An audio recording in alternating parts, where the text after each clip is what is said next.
The piercing wind howled through Alaska's Denali Range as Sarah Chen adjusted her crampons, squinting through the swirling snow. At 63, she wasn't your typical mountain climber, but decades of geological research had made these treacherous slopes her second home. The date was June 15, 2024, and what started as a routine glacial study would soon rewrite history. "Dr. Chen, you need to see this." Marcus, her graduate student, called out from 50 yards ahead. His voice carried an urgency that made Sarah quicken her pace, careful not to lose her footing on the ancient ice. As she approached, the murky outline of something metallic emerged through the fog, something that didn't belong among the pristine whites and grays of the mountain. The gleam of twisted aluminum caught the weak sunlight, its surface etched by decades of brutal Arctic weather. Sarah's trained eye immediately recognized the distinctive riveting pattern of 1950s aircraft construction. A wave of realization washed over her. They'd stumbled upon what could be one of Alaska's most enigmatic aviation mysteries. The wreckage lay scattered across a glacial shelf, preserved in a natural time capsule of ice and snow. What struck Sarah most wasn't the crash site itself, but the eerie sense of untouched history. Leather seats, though weathered, still held their shape. A military jacket, frozen solid, bore a name patch, Lieutenant James Morrison. As Sarah documented the scene, her satellite phone buzzed, the first signal in hours. It was the Alaskan Historical Aviation Society. Their voice crackled with excitement when she described the aircraft's serial number, still visible on a relatively intact section of fuselage. This wasn't just any crashed plane, it was the notorious Ghost Flight 642, a military transport that vanished without trace in 1952, carrying 11 crew members and a classified cargo. Word spread quickly. Within hours, the peaceful mountain became a hive of activity. Military helicopters thundered overhead, and government officials arrived wearing expressions as frozen as the landscape. Sarah noticed them paying particular attention to a sealed metal container partially exposed in the ice. Something about it made them exchange worried glances. The initial investigation revealed details that defied conventional explanation. The plane's position suggested it had been flying in the opposite direction from its reported course. More puzzling still were the scratch marks on the cockpit door, made from the inside. But what truly sent chills down Sarah's spine was the logbook she discovered, its final entry written in a shaking hand: "They were wrong. It's alive." As day turned to night, the temperature plummeted to deadly levels. The research team was forced to retreat to base camp, leaving military personnel to secure the site. That evening, huddled around a portable heater, Sarah reviewed her photographs. One image made her heart stop, a shadow in the cockpit window, too clear to be a trick of light, too human to be ignored. The discovery sparked international interest. Conspiracy theories exploded across social media. Some claimed the flight carried experimental weapons. Others insisted it was part of a covert Arctic research program gone wrong. The truth, as Sarah would soon discover, was far stranger. Government archivists worked overtime, declassifying documents that had gathered dust for 7 decades. Each revelation led to more questions. Why had the plane's radio fallen silent exactly at 3:33 a.m.?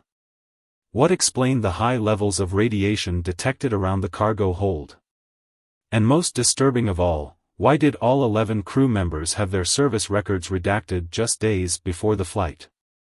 Sarah's phone rang constantly with interview requests, but she couldn't shake the feeling that something was being hidden.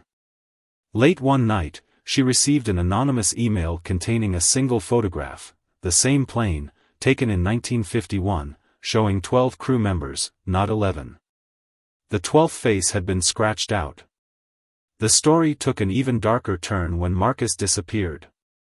He'd returned to the crash site alone, against strict orders, claiming he'd heard voices calling from the wreckage. Search parties found only his camera, containing a single blurred image of what appeared to be a figure standing among the twisted metal, wearing a 1952 Air Force uniform. As pressure mounted to release more information, officials began acting strangely. Equipment malfunctioned inexplicably near the crash site. Team members reported hearing big band music drifting through the howling wind. The sealed container vanished overnight, along with all records of its existence. Sarah knew she was being watched. Black SUVs appeared outside her hotel. Her phone calls were filled with strange static. Yet she couldn't let go, not when she was so close to understanding what happened on that frozen night in 1952. The truth would challenge everything we thought we knew about aviation history, human survival, and the experiments conducted in the name of national security. As the first part of this extraordinary tale draws to a close, one question haunts all involved. In the decades since Flight 642 vanished, had it truly been lost, or had something been keeping it hidden? As declassified files emerged from dusty Pentagon archives, the story of Flight 642's original mission began to take shape. Lieutenant James Morrison had been more than just a name on a frozen jacket. He was a decorated pilot with over 3,000 flight hours, known for his steady hands and unshakable nerves. That's why his final recorded transmission was so disturbing. "Control, there's something out there, something impossible." The crew assembled on November 15, 1952, at a secret airbase outside Anchorage. Besides Morrison, there was co-pilot Sarah Henderson, one of the few female pilots allowed near classified operations thanks to her exceptional record in the Women Air Force Service pilots. Navigator Thomas Chen brought decades of experience mapping treacherous Arctic routes. Radio operator Michael O'Brien had served in 3 wars, earning a reputation for maintaining communication in impossible conditions. But it was the passengers that raised red flags. Dr. Eleanor Wright, a leading nuclear physicist, traveled under an assumed name. 2 men identified only as observers carried diplomatic credentials that even generals couldn't question. The cargo manifest listed scientific equipment, yet required 3 armed guards, all former special forces with top-secret clearance. The morning of departure brought unusual activity. Base personnel reported a large crate being loaded under cover of darkness. Dr. Wright insisted on personally supervising its handling, wearing what witnesses described as some kind of protective suit. More puzzling was the last-minute addition of Dr. Victor Resnick, a specialist in theoretical physics who arrived via military escort just minutes before takeoff. Weather reports predicted clear skies, a detail that would later prove crucial to the mystery. The flight plan showed a straightforward route to a research station near Point Barrow. Yet radar logs revealed the plane deviated north almost immediately after takeoff, heading into restricted airspace that even military aircraft avoided. At 2:15 a.m., O'Brien made a routine position check. His voice betrayed no concern.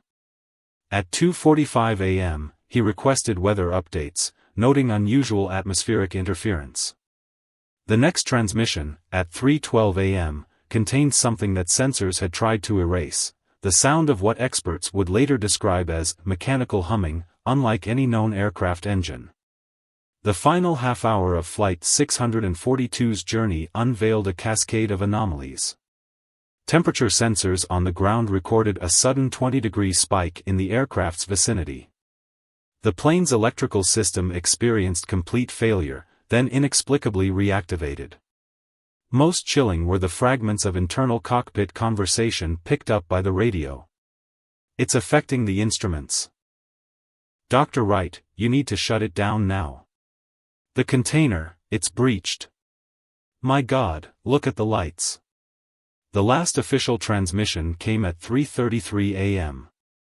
Morrison's voice, usually confident, trembled, "Mayday, Mayday. We've lost control, something's happening to they're here, they've been waiting." Static consumed the rest. Ground radar tracked Flight 642 for 3 more minutes.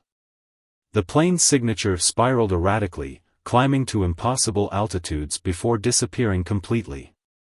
Search parties found nothing, until now. As Sarah Chen pieced together these historical fragments, patterns emerged that defied conventional explanation.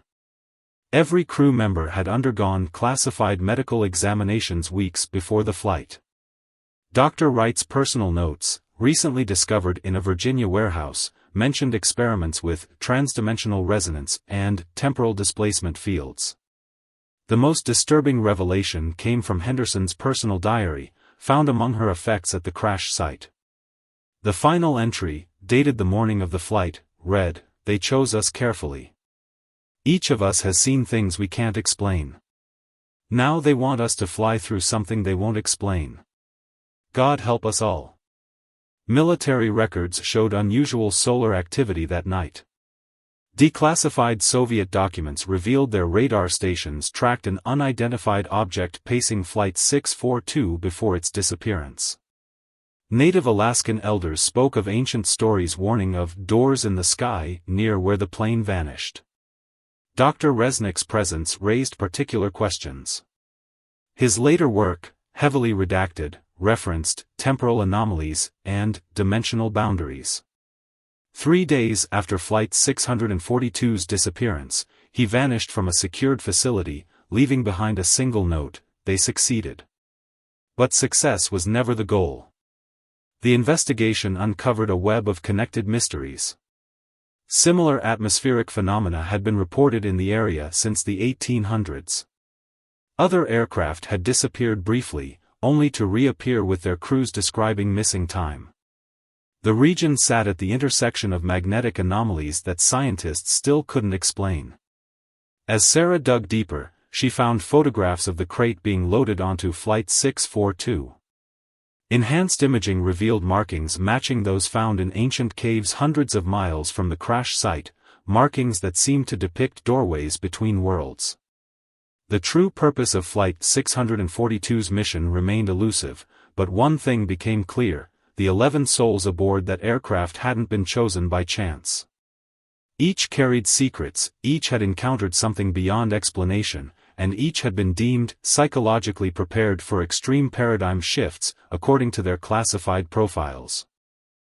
The story of Flight 642's final flight was more than a tale of aviation disaster. It was a glimpse into a hidden world of classified research, unexplained phenomena, and questions that threatened to shatter our understanding of reality itself.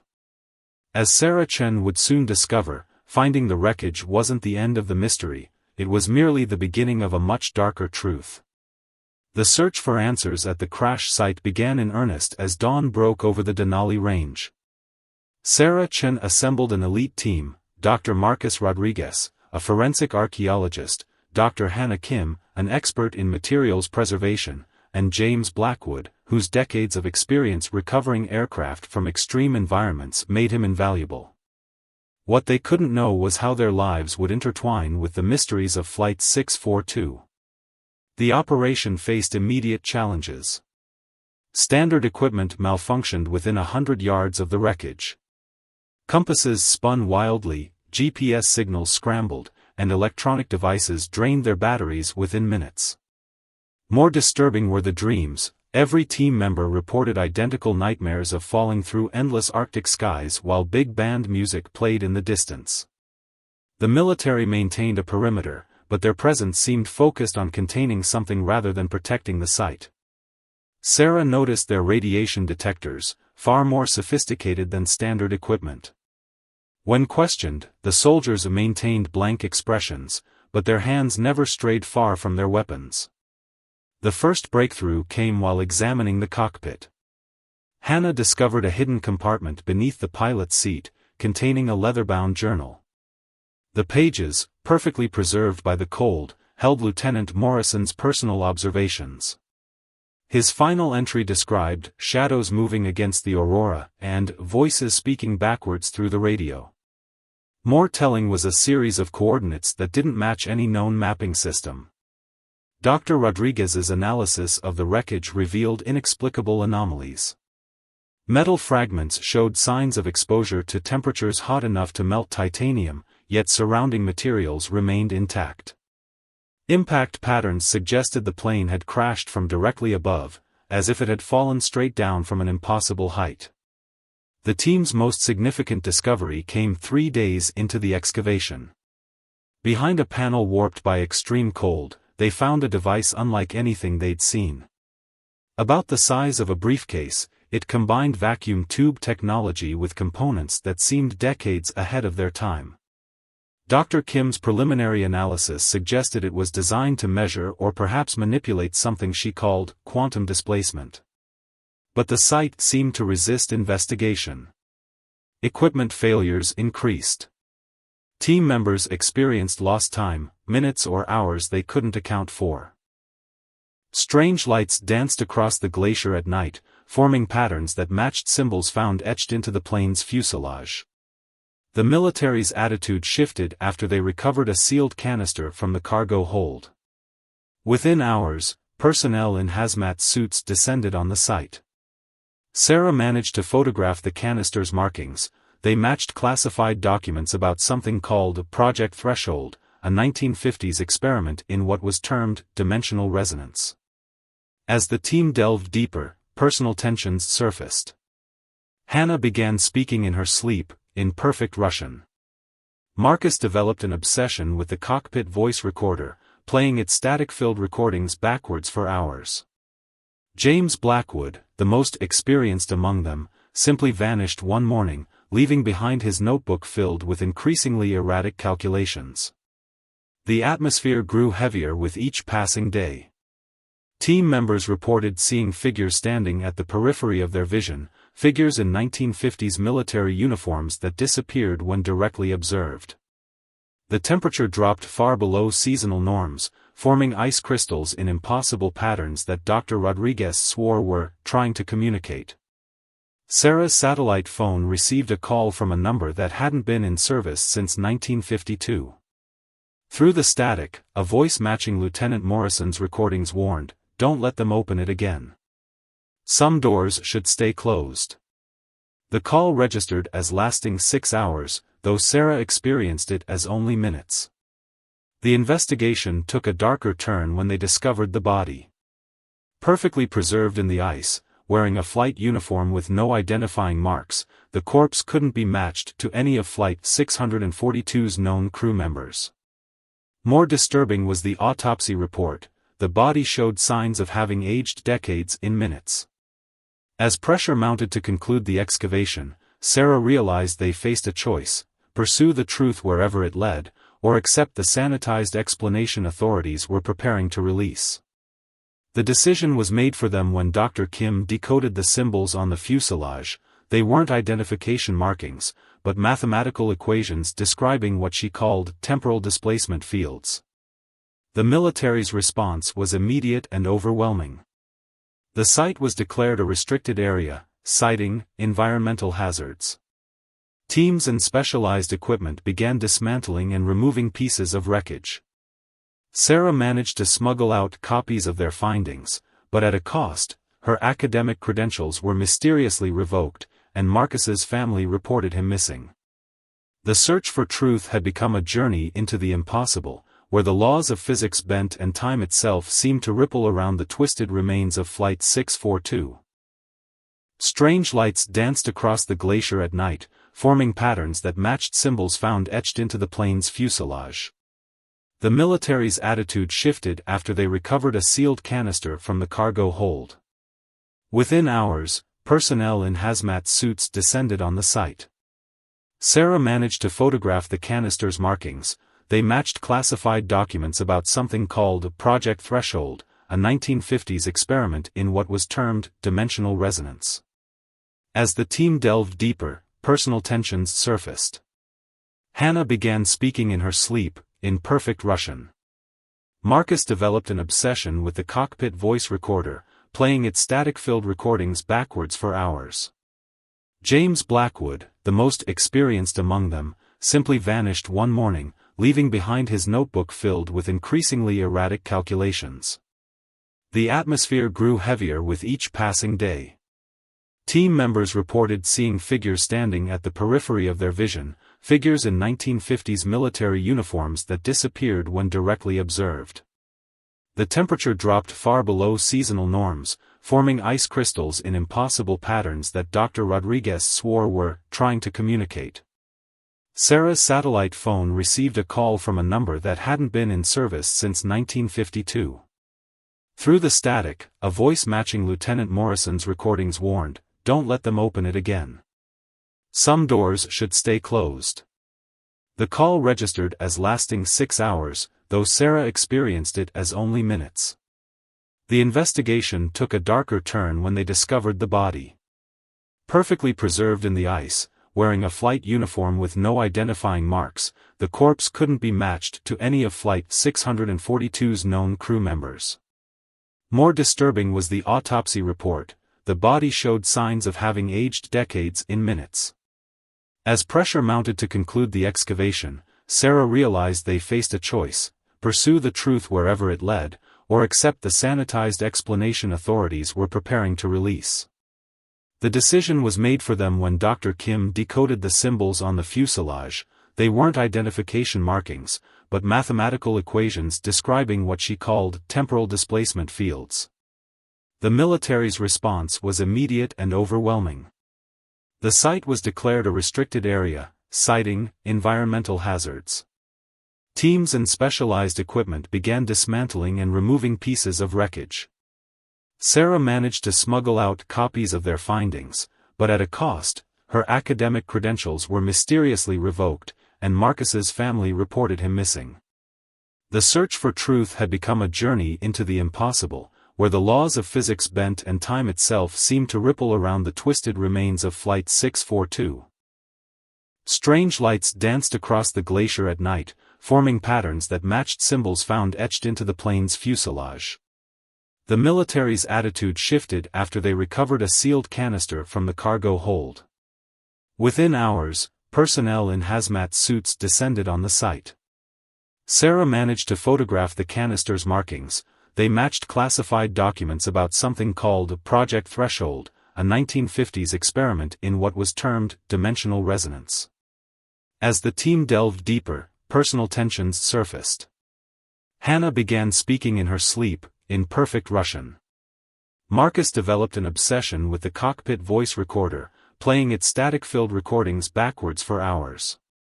James Blackwood, the most experienced among them, simply vanished one morning, leaving behind his notebook filled with increasingly erratic calculations. The atmosphere grew heavier with each passing day. Team members reported seeing figures standing at the periphery of their vision, figures in 1950s military uniforms that disappeared when directly observed. The temperature dropped far below seasonal norms, forming ice crystals in impossible patterns that Dr. Rodriguez swore were trying to communicate. Sarah's satellite phone received a call from a number that hadn't been in service since 1952.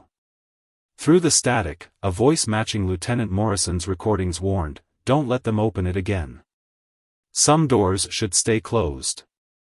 The call registered as lasting 6 hours, though Sarah experienced it as only minutes. The investigation took a darker turn when they discovered the body. Perfectly preserved in the ice, wearing a flight uniform with no identifying marks, the corpse couldn't be matched to any of Flight 642's known crew members. More disturbing was the autopsy report. The body showed signs of having aged decades in minutes. As pressure mounted to conclude the excavation, Sarah realized they faced a choice: pursue the truth wherever it led, or accept the sanitized explanation authorities were preparing to release. The decision was made for them when Dr. Kim decoded the symbols on the fuselage. They weren't identification markings, but mathematical equations describing what she called temporal displacement fields. The military's response was immediate and overwhelming. The site was declared a restricted area, citing environmental hazards. Teams and specialized equipment began dismantling and removing pieces of wreckage. Sarah managed to smuggle out copies of their findings, but at a cost. Her academic credentials were mysteriously revoked, and Marcus's family reported him missing. The search for truth had become a journey into the impossible, where the laws of physics bent and time itself seemed to ripple around the twisted remains of Flight 642. The truth behind Flight 642 emerged like a dark tide as Sarah Chen uncovered a web of classified documents, hidden testimonies, and suppressed scientific reports. The real mission wasn't just a military transport, it was the culmination of Project Threshold, a classified experiment that had been decades in the making. In a secured government facility in Virginia, Sarah discovered files detailing how the military had been tracking temporal anomalies since World War II. Pilots reported strange occurrences, radio transmissions from their own voices hours before they took off, compass needles spinning towards something beyond magnetic north, and moments where time itself seemed to stretch or compress. Dr. Eleanor Wright hadn't been just another physicist. Her work in quantum displacement theory had caught the attention of a secret division within the military. They'd discovered what they called thin points, locations where the fabric of spacetime showed signs of weakness. The Denali range contained the strongest of these points, a place where the boundaries between dimensions flickered like a faulty fluorescent light. The device in the cargo hold was Wright's creation, a resonance generator designed to amplify these natural weaknesses. The goal wasn't just to observe other dimensions, but to create a controlled gateway. Flight 642's mission was to be the first deliberate attempt to pierce the veil between realities. But something went catastrophically wrong. Sarah found Dr. Wright's final report, hidden in the personal effects of a long-deceased general. The scientist had discovered that the thin points weren't random phenomena, they were scars in reality, places where something had already broken through from the other side. The crew had been chosen for their previous exposure to temporal phenomena. Each had experienced unexplained events. Lieutenant Morrison had survived a crash where his plane vanished for 3 days before reappearing. Co-pilot Henderson had encountered her future self during a routine training flight. They weren't just pilots and scientists, they were guinea pigs, selected because their minds had already been prepared for the impossible. More disturbing were the documents detailing what the military really hoped to achieve. Project Threshold wasn't about scientific discovery, it was about weapons development. They believed that by understanding how to manipulate time and space, they could create the ultimate strategic advantage, the ability to change history itself.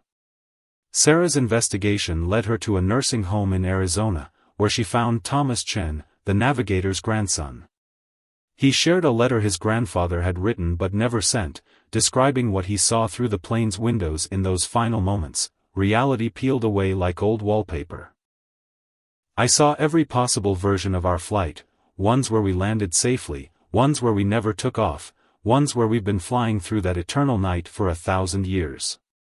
The military's reaction to the crash site discovery revealed another layer of truth.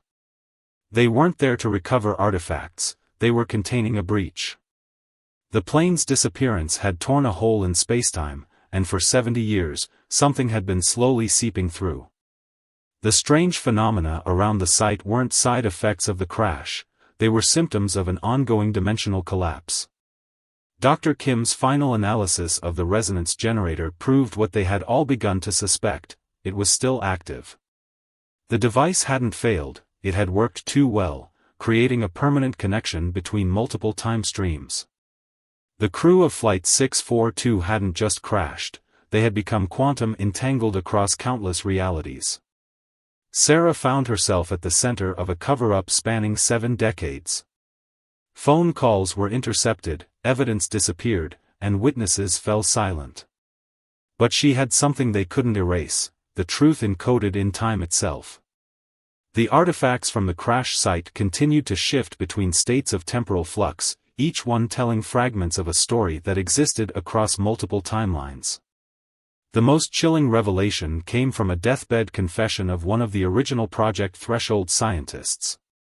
The experiment hadn't been meant to create a gateway, it was meant to close one. Something had been trying to break through into our reality since the 1940s, using the natural thin points as access routes.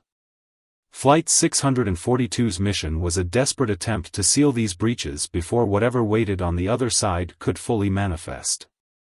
As Sarah pieced together the final fragments of truth, she realized that finding the wreckage wasn't the end of the story, it was the beginning of something far more dangerous. The crash site wasn't just a grave for lost souls, it was a warning about the price of human ambition and the dangers of piercing veils that were never meant to be lifted. The real question wasn't what happened to Flight 642. The question was, what had they unleashed, and was it too late to close the door they had opened? The legacy of Flight 642 rippled through time like waves in a cosmic pond. Sarah Chen's findings reshaped our understanding not just of aviation history, but of reality itself. The impact began with the families, 11 sets of descendants who finally received answers, though perhaps not the ones they'd expected. The military's attempt to maintain secrecy crumbled in the face of undeniable evidence. Project Threshold's files were declassified under immense public pressure, revealing decades of similar experiments. Other incidents emerged: missing planes, temporal anomalies, pilots who returned changed, or didn't return at all. Flight 642 hadn't been the first attempt to breach dimensional barriers, but it had been the most catastrophic. Sarah's research sparked a revolution in theoretical physics. Dr. Kim's analysis of the resonance generator led to breakthroughs in quantum mechanics. The device's design, combining 1950s technology with principles that shouldn't have been understood for decades, suggested that scientific inspiration sometimes flowed backwards through time. The crash site became a nexus of scientific pilgrimage, despite military restrictions. Researchers documented continuing phenomena, time dilation effects, spontaneous quantum entanglement, and moments where reality seemed to flutter like pages in a cosmic book. The mountain itself had been changed, becoming what one physicist called a scar in spacetime. But the human cost proved immeasurable. Marcus Rodriguez's disappearance was only the beginning. Others who spent too long studying the artifacts reported strange experiences, memories of lives they hadn't lived, dreams of flying through endless Arctic nights, voices calling from frequencies that shouldn't exist. The survivors' stories emerged gradually. People who'd encountered Flight 642 across different time streams came forward.